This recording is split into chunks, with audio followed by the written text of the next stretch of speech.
नमस्कार दोस्तों, स्वागत है आपका और आपके साथ मैं हूं आशिमा त्यागी। दोस्तों सोचिए, आप रात को सोकर उठे और देखें कि आपकी अपनी जमीन पर किसी और ने झोपड़ियां बनाकर कब्जा कर लिया है। जी हां, कब्जा। और इतना ही नहीं, इन झोपड़ियों पर किसी राजनीतिक पार्टी का झंडा भी लगा दिया गया है। आप शिकायत लेकर प्रशासन के पास जाते हैं और जवाब मिलता है जांच चल रही है, हमेशा की तरह।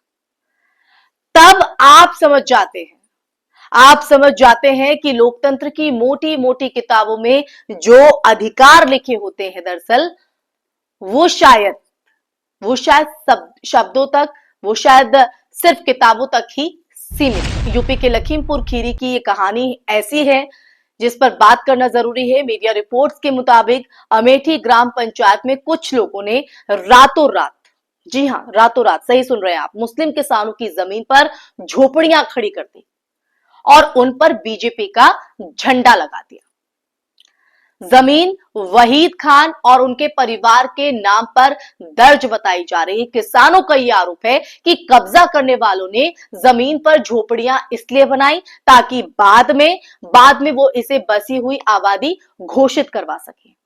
देख रहे हैं आप स्ट्रैटेजी, यानी सीधा साधा खेल। पहले कब्जा, फिर झंडा, फिर दावा कि ये जमीन हमारी है। बट उनका क्या, जो जमीन पर पहले से रह रहे थे। अब आप कल्पना कीजिए, अगर किसी आम नागरिक ने किसी नेता या किसी राजनीतिक पार्टी के दबाव में बिना जमीन के दस्तावेज दिखाए किसी की प्रॉपर्टी पर कब्जा कर घर खड़ा कर लिया, तो क्या होगा।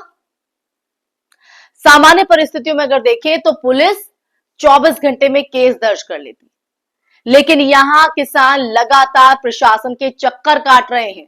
चक्कर, उन्हें जवाब मिलता है जांच चल रही है। ये डिफरेंस, ये अंतर आप देख रहे हैं।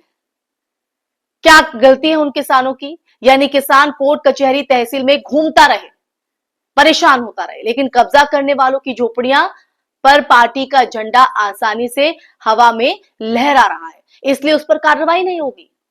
सवाल ये नहीं कि झंडा किस पार्टी का है, सवाल तो दोस्तों ये है कि क्या किसी झंडे के होने से कब्जा वैध हो जाता है क्या। संविधान में कहीं नहीं लिखा, कहीं इस बात का जिक्र नहीं कि राजनीतिक प्रतीक लगाने से अपराध पवित्र बन जाता है। लेकिन जमीनी हकीकत पर अगर हम देखें तो कुछ और ही नजर आता है। कब्जा वैध हो जाता है, और मैं पहले ही आपको बता रही हूं कि संविधान में इस बात का कहीं कोई जिक्र नहीं है, कहीं इस बात को नहीं लिखा गया है कि किसी पार्टी का प्रतीक लगा देने से वो अपराध पवित्र हो जाए। लेकिन जमीनी हकीकत पर कई बार प्रतीक कानून से ज्यादा ताकतवर दिखने लगते हैं, और यही विडंबना है। ये घटना अगर हम देखें तो सिर्फ एक किसान की जमीन का मुद्दा नहीं है, ये सत्ता के प्रतीकवाद की ताकत भी दिखाती है दोस्तों, कि कैसे एक झंडा लोगों के भीतर डर पैदा कर देता है। किसान डरता है कि अगर उसने आवाज उठाई तो उसे राजनीतिक विरोधी माना जाएगा और फिर सिस्टम उसकी सुनवाई नहीं करेगा। लोकतंत्र में सबसे बड़ा हथियार झंडा नहीं बल्कि कानून होता है दोस्तों, होता है ना। लेकिन यहां जो तस्वीर है वो उल्टी दिखाई देती है, झंडा ऊंचा, कानून नीचा। अब किसानों की बात करें तो किसानों का कहना है कि शिकायत करने पर अधिकारी जवाब देते हैं, जांच जारी है। जो अमूमन हम देखें तो पुलिस का रवैया होता है। भारत में जांच एक ऐसा शब्द है जो अक्सर सच को धीमा कर देता है और अन्याय को लंबा। सवाल यह है कि अगर किसी गरीब को जमीन पर बिना कागजात कब्जा किया जा सकता है, किसी गरीब की जमीन पर, तो क्या कोई भी नागरिक अपने अधिकारों को सुरक्षित महसूस कर सकता है क्या।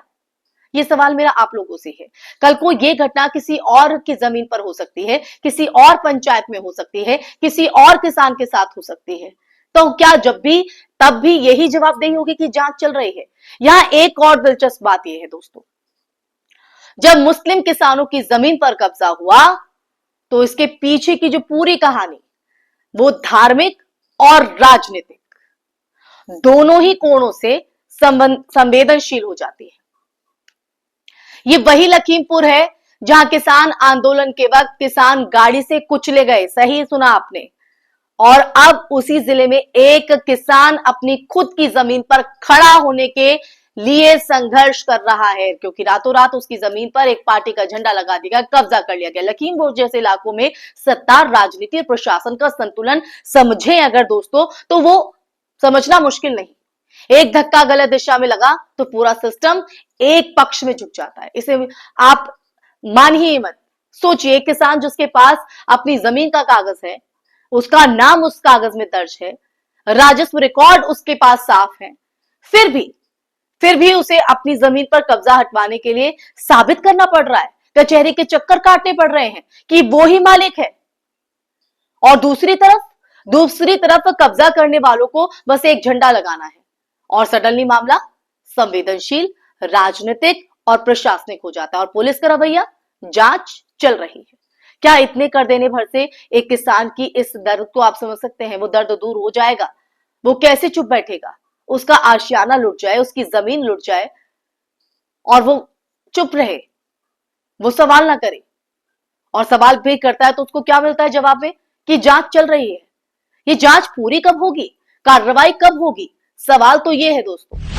और लखीमपुर खीरी की आपको मैंने बताया है कि किस तरह से पूरा एक सिस्टम एक पक्ष में झुक जाता है। सोचिए अब जो किसान की मैं बात कर रही हूं, उसके पास पूरे कागजात हैं, उसके पास पूरा एक रिकॉर्ड है, साक्ष्य है कि वो उसकी जमीन है, लेकिन वो लड़ाई लड़ रहा है, वो संघर्ष कर रहा है।